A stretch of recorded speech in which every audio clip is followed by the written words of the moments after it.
Pues antes de empezar, tengo un testimonio, ¿verdad, Irma? ¿Quieres pasar? Si me dan un micrófono, denle un aplauso. Irma tiene algo que compartir por parte del Señor. Gloria a Dios. Buenos días. Lánzate.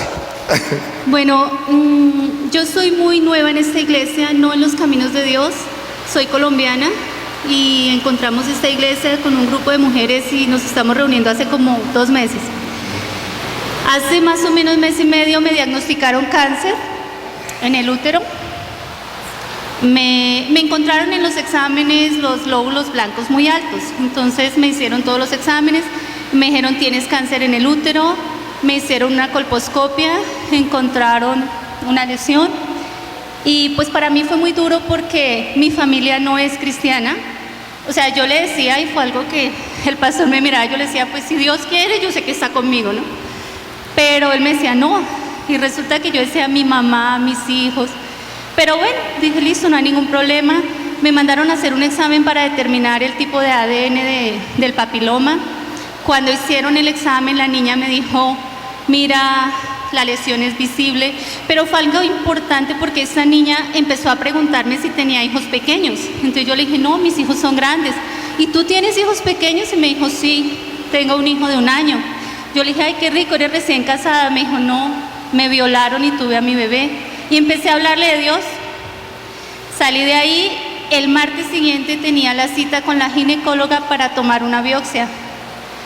Cuando entré le dije, doctora, ¿hay posibilidades de que no sea cáncer? Y me dijo, no, mi niña es cáncer, pero hay que mirar como el nivel en el que está. Yo, bueno, me entré al baño y me puse la bata y empecé a orar. Y le decía a Dios, Señor, el Dios en el que yo creo es el Dios que abrió el mar rojo, el Dios que resucitó a Lázaro, y yo sé, Señor, que tú te vas a glorificar y no voy a tener nada. Salí, me acosté en la camilla, y la doctora me mira y me dice, no hay ninguna lesión, no tienes nada. Y yo le decía, ¿cómo así, doctora? Me decía, si yo no hubiera visto la colposcopia, yo creería que esa colposcopia es totalmente diferente a la que está aquí. Tengo las fotografías. Y yo le decía, deme la explicación, y me decía, no hay ninguna. Y entonces yo le dije, yo se la voy a dar, y empecé a testimoniarle a Dios. Me decía, pues es muy grande su fe. Yo como médico no le puedo decir nada. Sin embargo, me hizo la colposcopia y el resultado de las pruebas de ADN que salieron hace como 15 días fue negativo.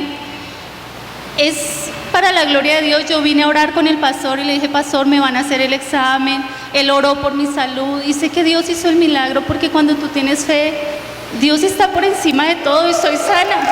Gloria a Dios. Gracias, gracias.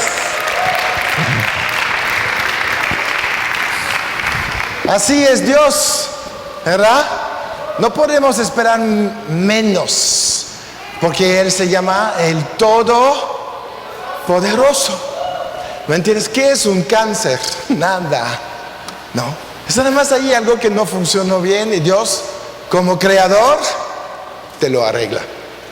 Te arregla tu cuerpo, te restaura y ya, tu vida sigue.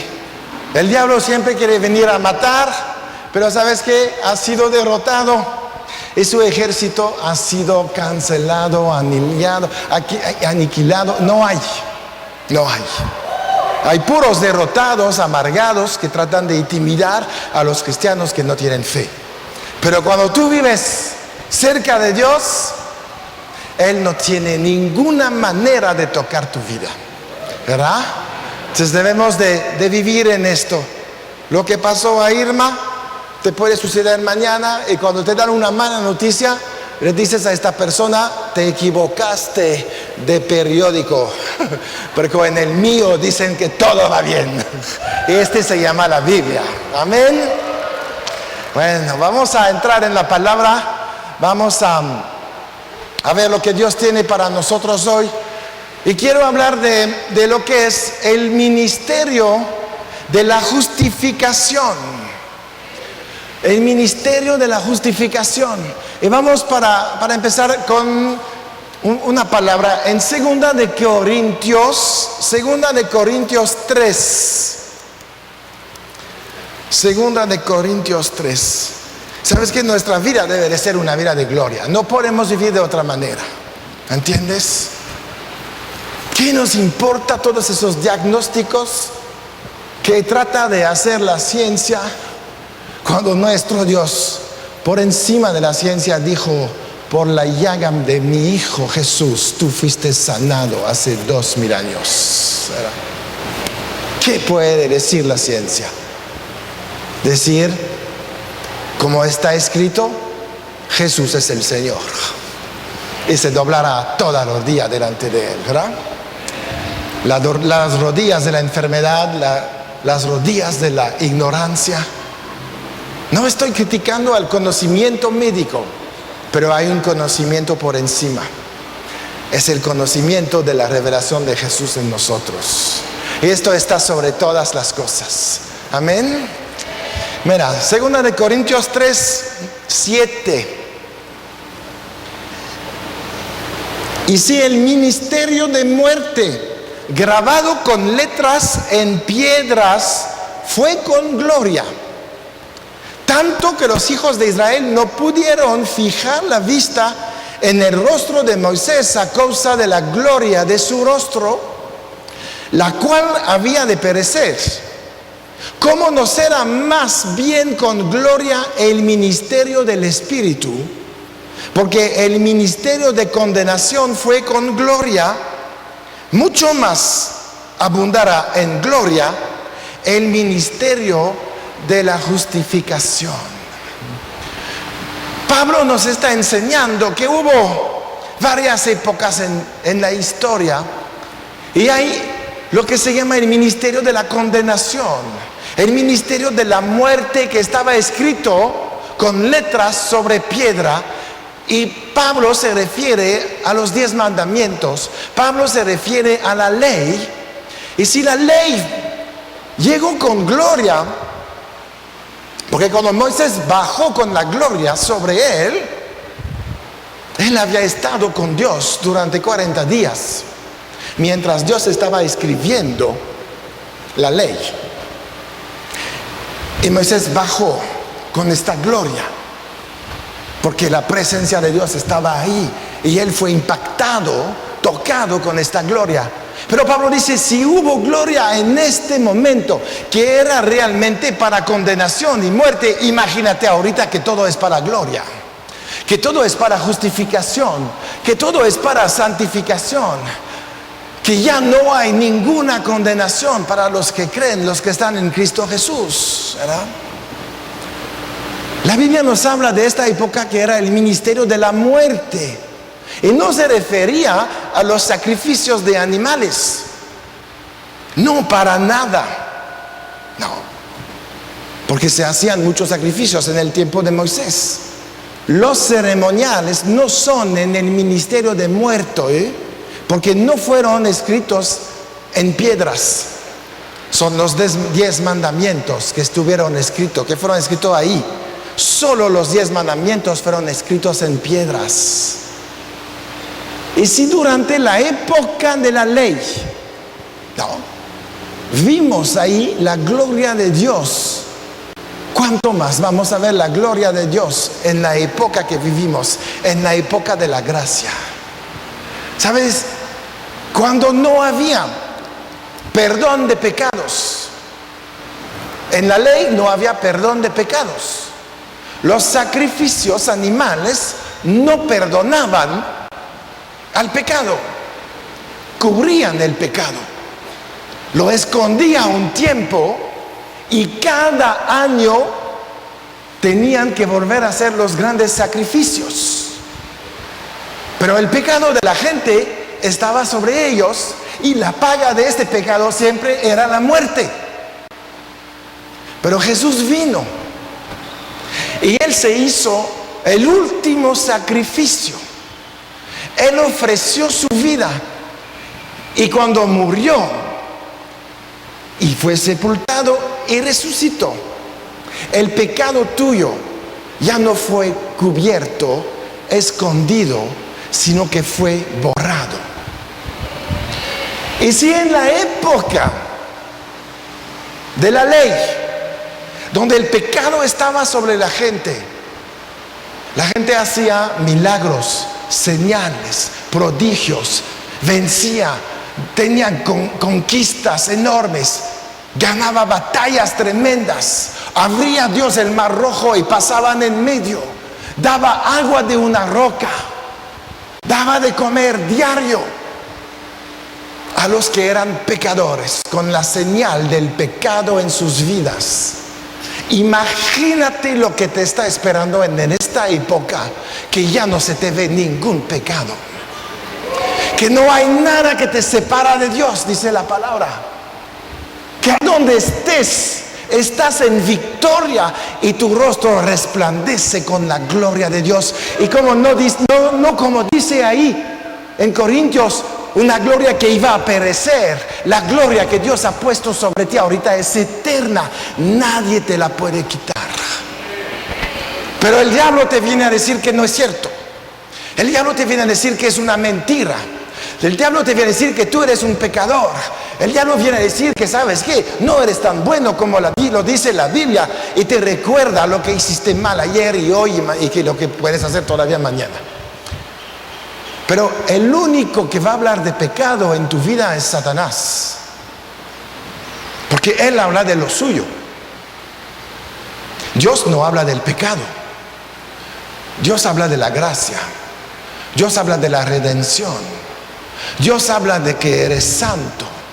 Dios habla que tú estás sentado en los lugares celestiales. Dios habla que tú eres sin mancha, sin pecado, limpio, blanco como la nieve. Y nosotros debemos de dejar ahorita este ministerio de la muerte. Dejar de vivir pensando y calculando qué tan buenos somos conforme a las buenas obras o las pocas malas obras que hacemos. Este cálculo ya no se hace. Ya no estás evaluado por lo que haces. Ya no estás evaluado por lo que hiciste ni lo que vas a hacer. Estás evaluado por lo que Jesús hizo. Y Él lo hizo por ti. Jesús fue nuestro sustituto. Él no fue a dar un sacrificio, Él fue tu sustituto en la cruz. Tú y yo íbamos a ir allá. Pero Él dijo: yo voy a tomar el lugar de todos los que van a creer en mí. Yo voy a tomar el lugar de todos que me van a amar. Yo voy a tomar el lugar de todos los que me quieren seguir. No tienen que pasar por esto. Cuando ves La Pasión, aún la de Mel Gibson, ¿verdad? Piensa que tú deberías de estar en esta película y ser el actor principal. Pero alguien en el cielo dijo: yo me voy a bajar para que ninguno de ellos tenga que pasar por esto, tenga que pasar por estos sufrimientos. De tal manera amó Dios al mundo que mandó a su Hijo unigénito, para que todo aquel que en Él cree no tenga que pasar por la muerte y la muerte de cruz. Jesús escogió lo peor, porque quería pagar todo. Y cuando vemos que está en la cruz, ¿verdad?, muriendo de asfixia, todavía le sale la palabra: consumado es. ¿De dónde sacó el aire? Pero tenía que declarar su victoria.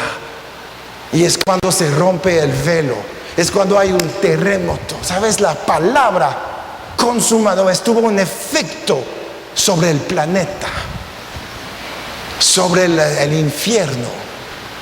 Si la tierra tembló, ¿cómo tembló el infierno? ¿Verdad? Imagínate la llegada del Rey de Reyes, del Señor de Señores ahí, diciendo: se acabó el ministerio de la muerte y entramos en el ministerio de la justificación, porque yo he vencido, ¿verdad? Y Él no lo hizo por su gloria, porque su gloria la había dejado en el cielo. Él vino en la tierra sin gloria. Y si Isaías dice que no tenía ni buen parecer, era común y corriente, ¿verdad? Se despojó de todo y decidió venir en la tierra para reconquistar tu vida, reconquistarte y trasladarte al reino original, de donde tú habías salido. Nadie de nosotros salió del infierno. Todos nacimos en la mente del Padre, mandados aquí en esta tierra para cumplir su propósito. Un propósito donde se tiene que ver su gloria. Por eso Jesús no podía dejar las cosas así. Dijo, tengo que ir, tengo que rescatar esto, tengo que otra vez establecer el reino de los cielos en la tierra. Eso es original y nada ni nadie puede venir en contra de nosotros tres, dijo Jesús. Padre, yo me voy. Espíritu Santo, acompáñame con poder y vamos a recuperar y rescatar esta humanidad que amamos tanto, ¿verdad? Y Él se fue y vino a la tierra a cancelar el ministerio escrito en piedras, este ministerio de condenación. La ley demanda la justicia del hombre. La gracia imparte justicia sobre el hombre. Por eso podemos decir, yo soy la justicia de Dios en Cristo Jesús. La gracia me imparto esta justicia. No tengo que justificarme, ya fue hecho. A donde vaya, yo soy el justo. La Biblia dice, no hay ni uno antes de nacer de nuevo. Aquí están todos. No hay un pecador en esta iglesia. No es porque somos mejores, pero porque Jesús hizo la obra, ¿verdad? No hay una huella de pecado. No hay una mancha en tu espíritu, porque tu espíritu es nuevo. Dios quitó el viejo espíritu.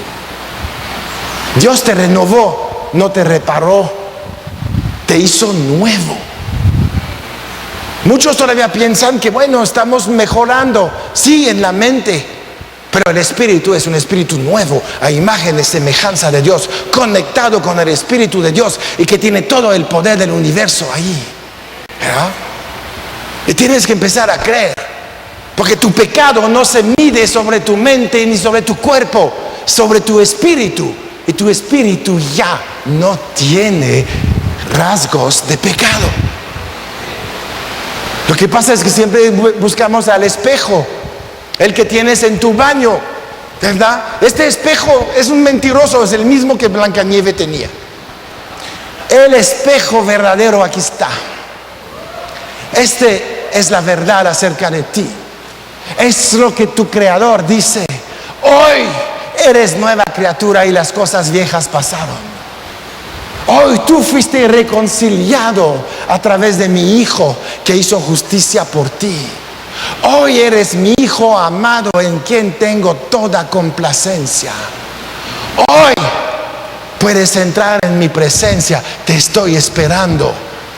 Te estoy extrañando. ¿Verdad? Porque todo lo que se había dicho acerca de ti, Jesús lo canceló, lo recuperó en la cruz. Anuló el acto de decreto que era contrario a tu vida.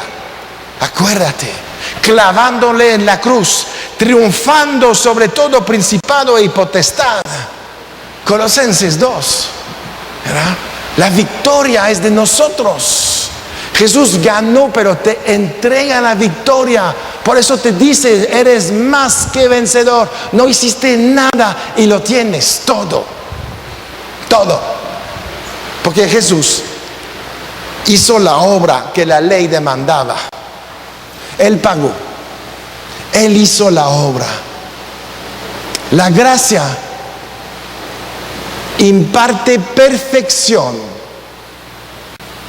La gracia imparte perfección. Eres perfecto. A veces pregúntale a mi esposa. En tu espíritu eres perfecto. Nada más deja que tu espíritu mande. Tu mente se va a perfeccionar. ¿verdad? Lo que demanda la ley, la gracia lo regala. Por eso vivimos en una de las mejores épocas de toda la historia. Imagínate, tu pecado no está cubierto, está borrado. Cuando te mueres, vas directo a la presencia de Dios. En el Antiguo Testamento se iban ahí a un lugar de espera, ahí en el paraíso. Ahorita tú llegas al cielo. Imagínate, si te mueres a la época de Moisés, pues esperas 2000 años, mano, para que Jesús venga, para poder ser salvo. Que Jesús bajó, compartió el evangelio y la gente lo recibió. Tú cuando te mueres, bye, es la fiesta en el cielo y para la eternidad, porque tú fuiste justificado por el ministerio de Jesús. ¿Verdad? Lo que no puedes lograr por tus esfuerzos, Cristo lo hizo en la cruz. No tienes que hacer esfuerzos. Entonces a lo mejor me va a decir, entonces Dios se equivocó en la ley, ¿verdad? Para nada. La ley llegó después del pecado. La ley llegó con Moisés. El pecado llegó con Adán. No había las tablas, no había los mandamientos. Adán estaba en la dispensación de la inocencia. Al pecar entró en la dispensación de la conciencia. Mucho después llegó la dispensación del gobierno humano en Babel. Y mucho después llegó la dispensación de la ley. Pero ahorita nosotros vivimos de manera diferente. La ley llegó después del pecado, de la caída. La ley era necesaria, porque Dios anunció en Génesis 3 que íbamos a tener un Salvador. Y te voy a decir por qué la ley era necesaria y no fue una equivocación de Dios, y porque llegó después del pecado. No. Génesis 3:15 dice: y pondré enemistad entre ti y la mujer. Dios está hablando a Satanás. Entre tu simiente y la simiente suya, esta te herirá en la cabeza y tú le herirás en el calcañar. Está anunciando que llegará a la tierra un hombre que destruirá las obras de Satanás. Es la profecía del Mesías. Ahí luego. Y después Dios pone la ley para ponerte límites como hombre natural y enseñarte que vas a necesitar un Salvador. Si no tienes necesidad de un Salvador, nunca lo vas a recibir. Y lo que te hace conciencia de la necesidad de un Salvador era la ley. Porque nadie puede cumplir la ley. Y todos estaban condenados. Pero la opción de salvación es a través de Jesucristo.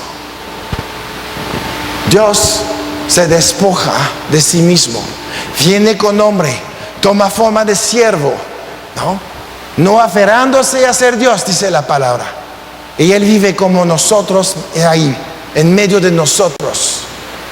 Y Él cumple lo que no puedes cumplir. Y Él se transforma en un Salvador. Alguien que dice: yo vencí la muerte y el que tenía el imperio de la muerte, y ahorita yo tengo en mis manos este acta de decreto que era contrario a tu vida, y si quieres te lo entrego para que lo destruyes y entras en la vida eterna. Sin ley no puedes tener un Salvador, porque el Salvador tenía que cumplir la ley. Dios no se equivocó poniendo la ley. Dios la puso para salvarnos de la caída de Adán. Y ahí es donde empiezas a ver la sabiduría extraordinaria que Dios tiene. ¿A quién se le hubiera ocurrido esto? A nadie de nosotros, ¿verdad? Pero Dios tiene un plan perfecto, donde Él te tiene ahí perfectamente bien ubicado, cuidado. Y si nada más tú sigues las instrucciones sencillas del Espíritu Santo, no te apartes de mí, dice Dios. Jesús dijo antes de irse, lejos de mí, nada pueden hacer. ¿Cuántas veces lo tenemos que repetir para creerlo? Pues me va a decir, pues la fe viene por el oír, y por el oír, y por el oír, ¿verdad? Entonces, lejos de mí, nada pueden hacer. Eso es lo que dice Jesús. No lo dice ni Pablo, ni Pedro, ni Juan, ni Santiago. Jesús mismo. Pero una vez que estás cerca de Él, todo es posible. Todo es posible al que cree. El que cree no es el que sabe que Dios existe, porque eso los diablos lo saben también. El que cree es el que obedece la palabra. El que cree, ¿qué dice la palabra? ¿Cómo sabemos si somos hijos de Dios? El Espíritu Santo da revelación a nuestro espíritu que somos hijos de Dios, porque dice también en Juan, creo, por ahí en las cartas, que los hijos de Dios son los que son guiados por el Espíritu Santo. Mientras no somos guiados por Él, que somos guiados por nuestra carne, nuestros temores, nuestra educación, nuestra tradición, no sé, lo que sea, no somos realmente testimonios de ser hijo de Dios. Un día nos daremos cuenta que sí, pero no lo vivimos, no lo disfrutamos, no estamos en la bendición, estamos ahí en la tormenta. Y Dios quiere rescatarnos de la tormenta, diciendo, ¿sabes qué? Yo impartí el ministerio de la justificación. Este ministerio te ha rescatado de las tinieblas, del pecado, de la condenación, de la culpa, de la baja autoestima, de todas estas cosas que hacen que no te puedes levantar como yo quiero que te levantes, dice Dios. No nos sentimos cabezas y vivimos como colas porque no vivimos en la gracia, vivimos bajo la ley y nos evaluamos conforme a lo que hacemos. Pero cuando te evalúas conforme a lo que eres en Cristo, luego vas a tomar tu lugar de liderazgo en esta tierra. ¿Ah? Dios necesita líderes para convencer al mundo que hay otro estilo de vida. No es el tímido que no quiere hablar, ¿verdad? Que no dice nada, que es cristiano de la secreta, trabaja contigo, ya tiene 20 años en el escritorio al lado, nunca supiste que era cristiano, ¿verdad? Estos cristianos no ayudan el reino. ¿Por qué? Porque les falta el denuedo, el conocimiento de su identidad. Todavía no se sienten justificados, todavía no viven en la gracia, viven en el temor. Si me descubren, ¿qué van a hacer de mí? ¿Ah?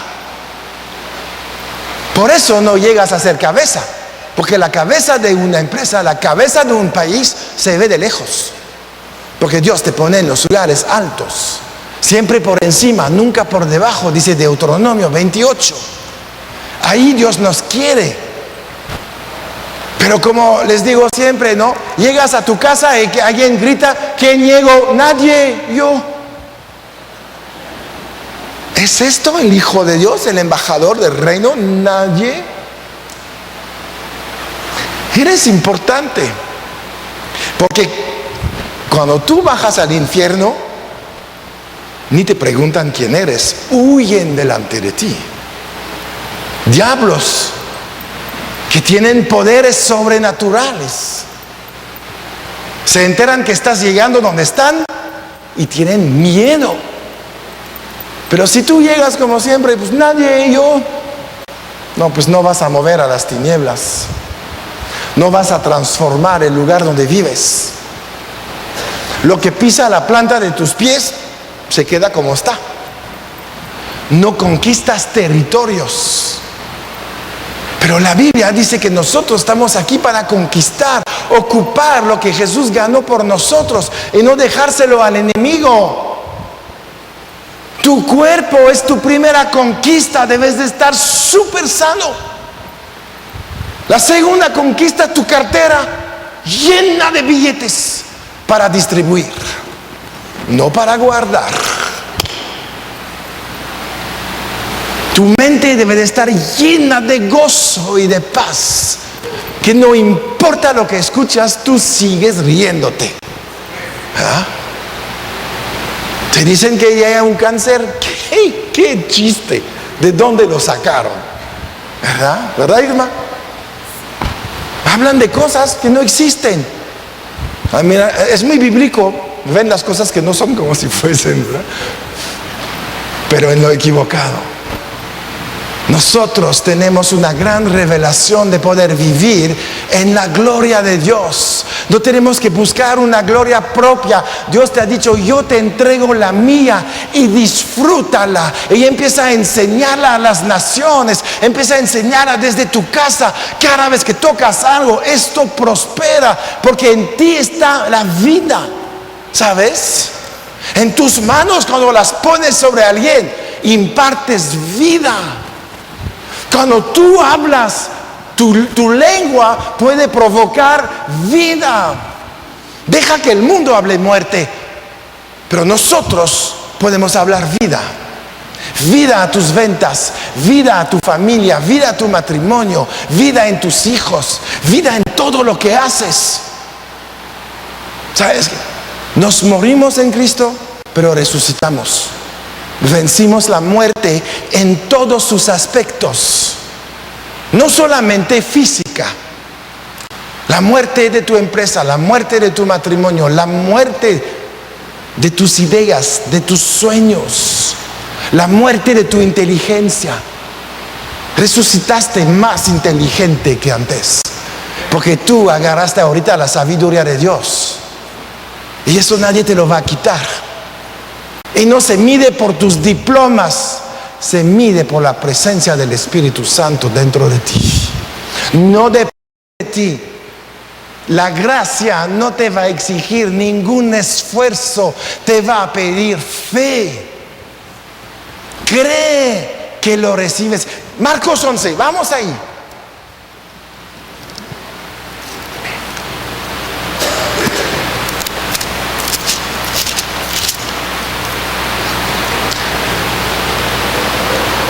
11:24. Después, vamos a empezar desde el 22. Respondiendo Jesús les dijo, tened fe en Dios, porque de cierto os digo que cualquiera que dijera a este monte, quítate y échate en el mar, y no dudaré en su corazón, sino creyere que será hecho lo que dice, lo que diga le será hecho. Por tanto os digo que todo lo que pidiereis orando, creed que lo recibiréis y os vendrá.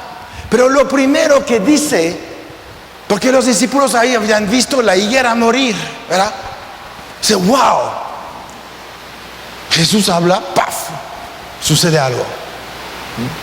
Y Jesús le dice, en el original no dice ten fe en Dios, dice ten la fe de Dios. Los discípulos no tenían la fe de Dios, tenían la fe humana. Por eso les costaba trabajo creer muchas cosas de lo que decía Jesús. Hacer muchas cosas que Jesús hacía, lo veían raro porque Jesús tenía la fe de Dios. Pero cuando tú naces de nuevo, Dios cambia tu fe por la fe de Él. Efesios dice que no son salvos por obra, sino por gracia, pues, por fe, pues es don de Dios. La fe que tienes es la fe de Dios. Y cuando tú empiezas a hablar con fe, hablas con la fe que Jesús tenía cuando habló a la higuera.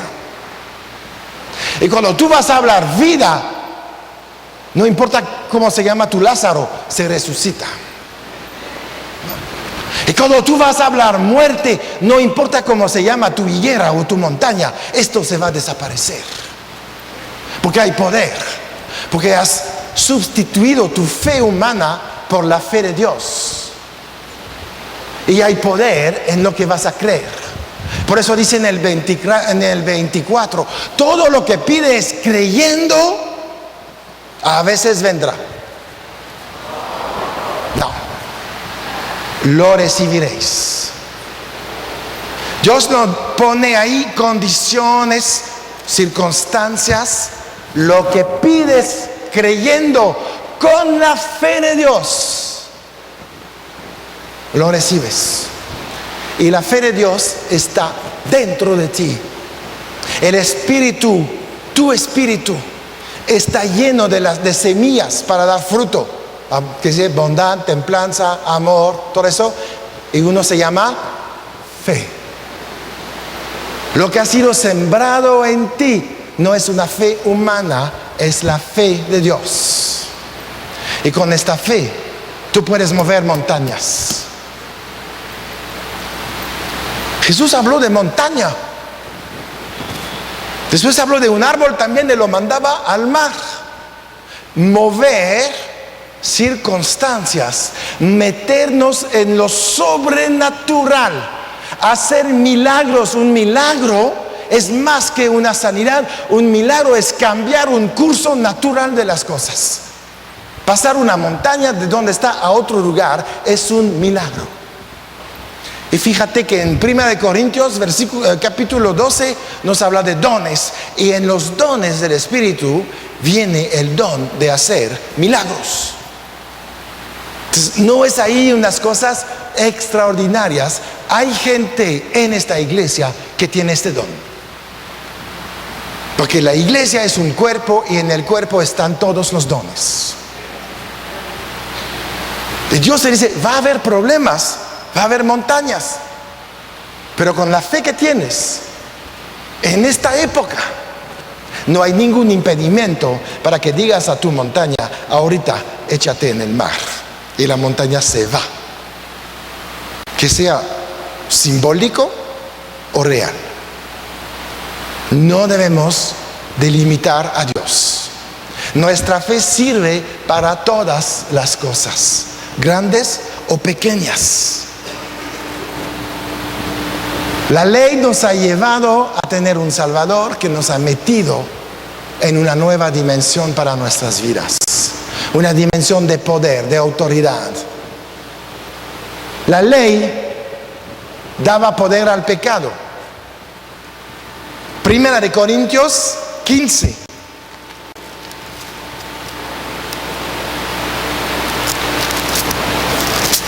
Primera de Corintios 15, 56.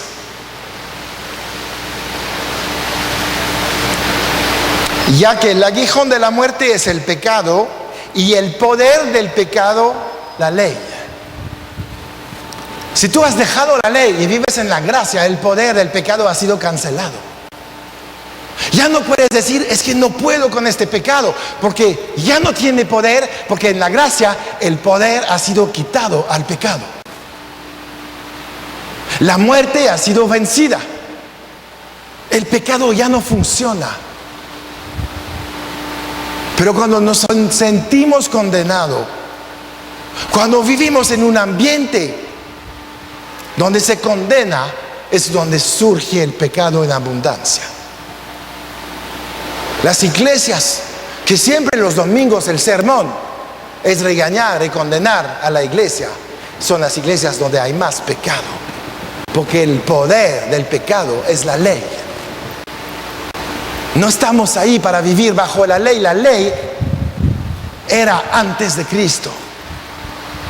El pecado ha sido debilitado. Pablo nos dice en Romanos, el pecado ya no se enseñoreará de ti. Quiere decir que ya no tiene poder sobre tu vida. Cuando el pecado no tiene poder, quiere decir que no se te puede manchar tu espíritu. Eres perfecto. Entras en la presencia de Dios y tú pides lo que tú necesitas y lo recibes, y lo que quieres y más. Dios está aquí para darte, pero no entramos porque quién sabe si voy a recibir con lo que soy y lo que he hecho. Y eso es la duda que impide que tú entras ahí en la presencia de Dios. Y no tienes bendición en tu vida porque todavía te estás evaluando sobre lo que estás haciendo. Y Dios quiere que olvidemos de evaluarnos en nosotros, sino evaluarnos en Cristo Jesús. Y en Cristo todo lo puedo en Él que me fortalece. ¿Verdad?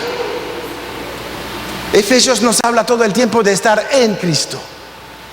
Lee Efesios, te vas a dar cuenta de quién eres. En Cristo estoy sentado en los lugares celestiales. En Cristo tengo todo debajo de mis pies, ¿verdad? Etcétera, etcétera.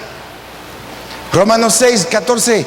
El pecado no se enseñoreará de vosotros, pues no estáis bajo la ley, sino bajo la gracia. Esta cosa que el diablo ha tratado de meter en tu vida ya no tiene poder.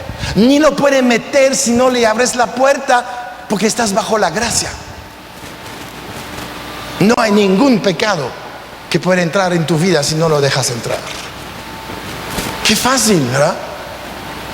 Dios no te metió ahí en una situación que vas a luchar todos los días de tu vida. ¿Sabes? Y me voy a ganar mi cielo. Ya lo ganaste. Ya lo ganaste. Lo que vas a hacer ahorita es prepararte una vida mejor allá. Pero que vas a tener una super vida, la tienes. Ahorita, ¿hasta dónde quieres llegar? Tu boleto de entrada ya lo tienes. Pero tú puedes mejorar lo que vas a hacer. ¿Cuántas coronas tienes? A Dani en su video lo van a ver. Dios le enseñó que unos recibían 3 coronas y otros 1 corona. Todo su video es bíblico, es impactante. Vamos a ser juzgados cuando vamos a llegar al cielo, no para condenación, sino para ver qué Dios puede hacer contigo en la eternidad. ¿Verdad? Pero tienes que estar preparado. Y tus obras son obras de fe, ya no son obras humanas. Y las obras de fe es la obediencia a la palabra, es ser guiado por el Espíritu Santo, es dar testimonio que el que está en ti es mayor que el que está en el mundo. Es nada más que afirmar y confirmar victoria en todas las áreas de tu vida. Esa es la tarea que Dios te ha dejado aquí en la tierra. Enseñar tu victoria en Cristo, no pelear. El diablo está distrayendo a las iglesias en guerra espiritual cuando ya ganaron. Pero cegados, no tenemos que aplastar la cabeza del diablo. La cabeza del diablo ni la puedes tocar, está debajo del pie de Jesús. Pero seguimos ahí peleando, dándole ahí un lugar que no tiene. Y feliz el otro, te ha distraído. Mientras peleas con el diablo, no hablas del evangelio. Y la gente se sigue yendo al infierno. Estás ocupado en cosas que Dios no te ha mandado a hacer. Jesús se fue y dio la gran comisión y nunca dijo: id por todo el mundo a sacar demonios, a aplastar la cabeza de Satanás, a reprender. No, id y predicar el evangelio a todas las naciones, bautizándolos en el nombre del Padre, del Hijo y del Espíritu Santo. Y aquí yo estaré con vosotros todos los días hasta el fin del mundo. Estas son las últimas palabras de Jesús. Pero cuando vivimos bajo la ley y no bajo la gracia, sentimos que todavía tenemos que pelear contra Satanás. Satanás te mete bajo la ley y ya te puso en maldición. No tiene que hacer nada, tú mismo caes en la maldición. La bendición está en la gracia. La bendición está donde Dios está ahorita. La ley es un espejo que revela tus defectos. No es para quitar tus pecados. Pero la ley nos llevó al Salvador y a cambiar de vida.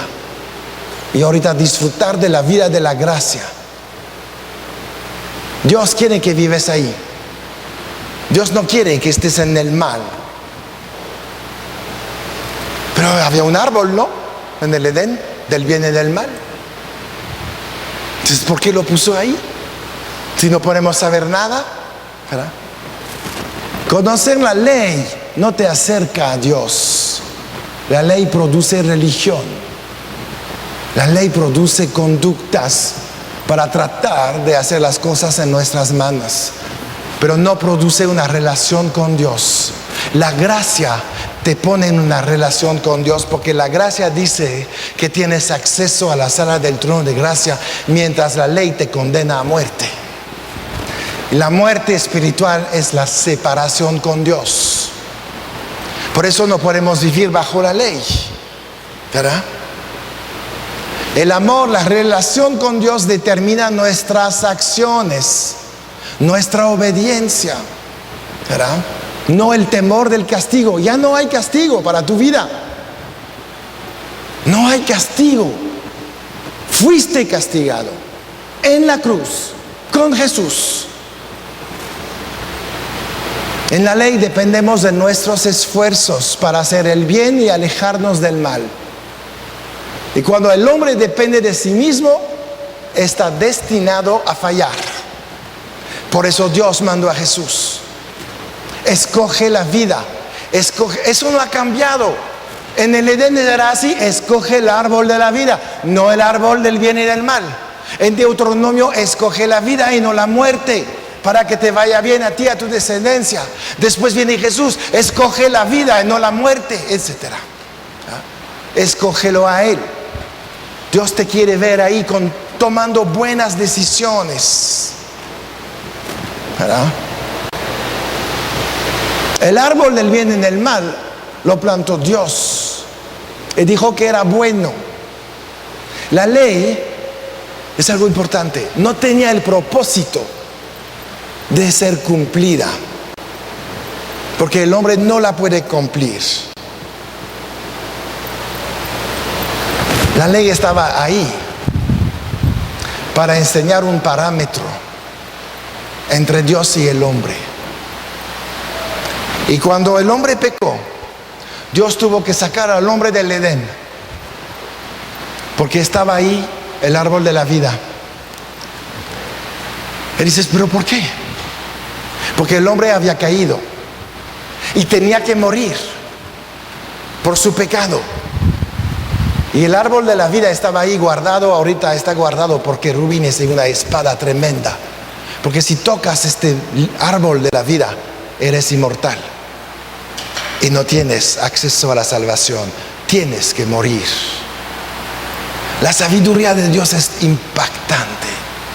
A veces cuestionamos, pero cuando te revela lo que Él está diciendo, lo que Él estaba haciendo ahí, dices: wow. Y dices: pero este árbol del bien y del mal, entonces no podía más saber nunca. Dios lo puso porque tenías que saber el bien y el mal, pero tenías que ser enseñado acerca del bien y del mal por Él, no por tus acciones. Él iba a enseñar a Adán esto para alejarlo para siempre, para que tenga esta revelación. Pero como muchas veces lo hacemos: no, yo voy a averiguar yo solito, ¿verdad? Y es lo que Adán hizo. Averiguó qué es el bien y qué es el mal. Y eso fue la caída, porque otra vez hizo las cosas en sus fuerzas. Por eso Dios tuvo que llevarnos a un lugar donde no vas a tener que hacer nada por tus fuerzas. Es la única manera que Dios encontró para que no la regamos en nuestra vida. No haces nada, dice Dios. Por favor, no toques nada. Obedece. Sé guiado por el Espíritu Santo. Empieza a dedicar tu vida a escuchar esta voz de Él y caminar en el camino que Él puso delante de ti. Es el camino de la gloria, es el camino de la gracia que Él tiene para ti, ¿verdad? El pecado, la ley, nos condena, nos hace sentir mal. Lo que dijo Dios, Adán, cuando Dios lo buscaba: ¿dónde estás? Ahí en Génesis 3:10. Y dice: y él respondió: oí tu voz en el huerto, tuve miedo porque estaba desnudo y me escondí. La conciencia de pecado hace que huyes de Dios. La conciencia del perdón hace que te acercas a Dios. La ley te aleja de Dios. La gracia te acerca a Dios. La ley te condena. La gracia te justifica. La ley te mancha. La gracia te limpia. Por eso debemos de tener esta revelación en nuestras vidas. Empezar a pensar como Dios piensa acerca de nosotros. Hebreos 4:16. Acerquémonos pues confiadamente al trono de ¿qué? De la gracia, no de la ley. Al trono de la gracia para alcanzar misericordia y hallar gracia otra vez para el oportuno socorro. Es tan importante, acerquémonos confiadamente. Otra versión dice con denuedo, en toda libertad.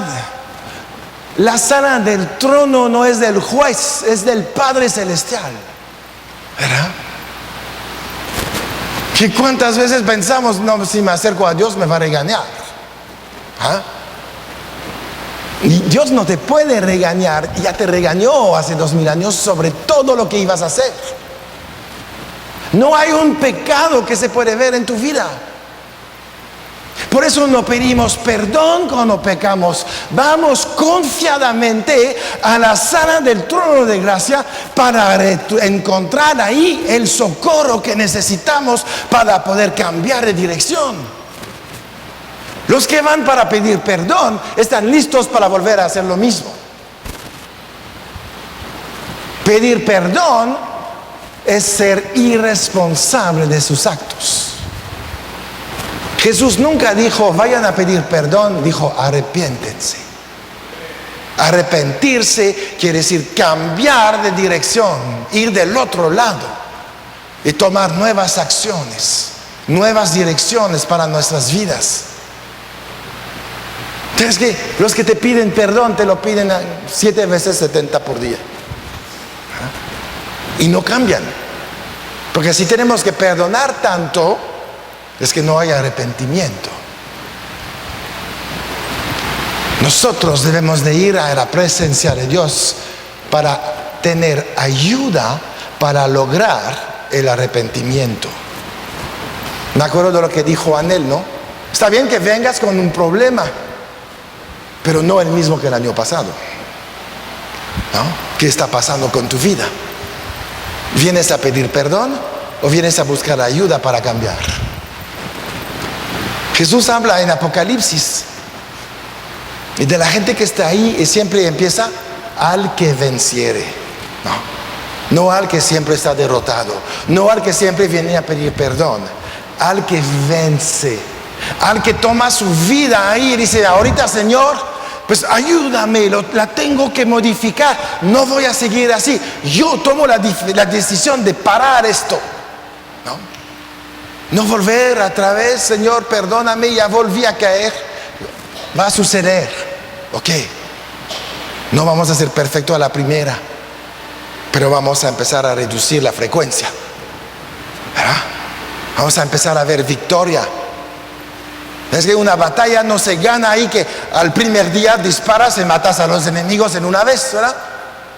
Pues peleamos y ganamos territorio y avanzamos. Es lo mismo en tu vida. Vas de victoria en victoria hasta que ganas la batalla. Y no perder la fe. Estar conectado con Dios y obedecer lo que nos dice, ¿verdad? Ese es el ministerio de la justificación. Ya no tienes que justificarte a ti mismo, ya no tienes que buscar tu justicia, ya no tienes que hacer buenas obras. Las buenas obras las hizo Jesús y tú estás en Él. Y estás destinado, predestinado para toda buena obra. Está en Efesios 1, ¿verdad? Entonces ya, si estás predestinado para hacer buenas obras, pues está cañón hacer malas. Porque no somos nosotros. Es hacer algo en contra de nuestra naturaleza. Deja de fluir flojito, cooperando, ¿verdad? Y vas a hacer puras buenas obras. Y eso es lo que Dios está esperando. Ver la manifestación de la gracia en tu vida. No ver la manifestación de la ley, de la condenación, de la culpa, de tus esfuerzos propios. No le interesa ver esto. ¿Sabes qué? La obra está hecha. Aprovecha la gracia. Aprovecha la bendición. Acércate confiadamente a Dios para pedir ayuda y vencerás en todas las áreas de tu vida. Cuando necesitas ayuda, cuando tu vida no ha sido lo mejor, cuando has malgastado tus dones, tus talentos y ya no sabes qué hacer, que estás en el hoyo, tú puedes regresar a casa como el hijo pródigo para recibir ayuda. Y tú tienes que entrar en esta casa confiadamente. El hijo pródigo llegó con toda la ley sobre él, la cola entre las patas, ¿verdad? A ver si todavía me dan una chambita, lo que sea. Pero el padre dijo: para nada, tú eres el hijo aquí, tú eres el heredero, vamos a limpiarte, te ponemos ropa nueva, te vuelvo a poner el anillo de la salvación porque me perteneces. Y ¿sabes qué? Fiesta, porque un perdido que ya había vivido en la ley encontró hoy la gracia y está en la presencia del Rey de Reyes y del Señor de Señores. Amén. Y eso es lo que Jesús espera de ti, que entras ahí confiadamente, porque es tu casa. Porque es donde tú debes estar todos los días de tu vida. Amén. Bueno, Señor, te damos gracias, Padre Celestial, porque nos has justificado, porque nos has traído, Señor, a tu presencia, porque todo pecado ha sido anulado en la gracia. La ley ya no tiene poder, el pecado ya no tiene poder sobre nosotros. Fuimos justificados, apartados para ti, reconciliados. Aleluya, gracias, Señor. Gracias, Señor, porque tenemos al Espíritu Santo. Él nos guía, nos revela que fuimos perdonados. Él nos revela que nadie puede venir en contra de nuestra vida. Él nos revela que el diablo solamente habla mentiras. Él nos revela que no hay mala noticia para el que cree. Gracias, Dios. Gracias, Señor. Porque tú estás en este lugar, estás en nuestras vidas, nos seguirás todos los días, nunca nos dejarás y nunca nos abandonarás. Lo escribiste, te comprometiste, sellaste tus promesas con la sangre de Jesús y nos has dado el Espíritu como arras para comprobar esta garantía. Gracias, Señor. Gracias, Dios. Te alabamos, Padre. Te damos mil gracias. No hay otro Dios como tú. No hay nada que podemos hacer para agradarte, sino nada más responder a este amor que tú te entregaste, Señor Jesús, por nosotros. No calculaste el precio, no visualizaste la dificultad, el sufrimiento y los dolores. Pagaste el precio máximo para que nosotros no tengamos que pagarlo, no tengamos que vivir en la ley, no tengamos que hacer obras para ser justificados, sino decirte gracias. Gracias, Señor, porque tú nos has amado, tú has depositado en nosotros todo lo necesario para tener una vida gloriosa, vivir bajo la tuya, la gloria del cielo, la gloria del Padre, la gloria del Hijo, la gloria del Espíritu Santo. Gracias, mi Dios. Bendecimos esta obra, bendecimos tu nombre. No podemos hacer nada para volverte a pagar. Yo sé, Señor, que tú no estás esperando un pago, sino que ya podemos pagarte con nuestras vidas. Tú diste la tuya, te damos la nuestra. Es un intercambio, Señor. Injusto. No valemos lo que vale Jesús, pero tu amor es tan grande que nos recibes, nos aceptas, recibes este pago. Nuestras vidas son tuyas, Dios. Manifiéstate ahí de manera grande y poderosa. Te alabamos por todo esto, porque sin este amor especial que nos llevó a ser salvos por Jesucristo, estaríamos, Señor, caídos, enviados a una vida sin propósito, una vida que no tiene fin, una vida de tortura, una vida de dolores. Pero tú nos rescataste, cambiaste nuestra vida, nos cambiaste de lugar y nos has sentado en los lugares celestiales. Y reinaremos contigo, Señor, toda la eternidad, para que tu gloria sea cada vez más grande, más fuerte, más manifiesta, en el nombre de Jesús. Amén.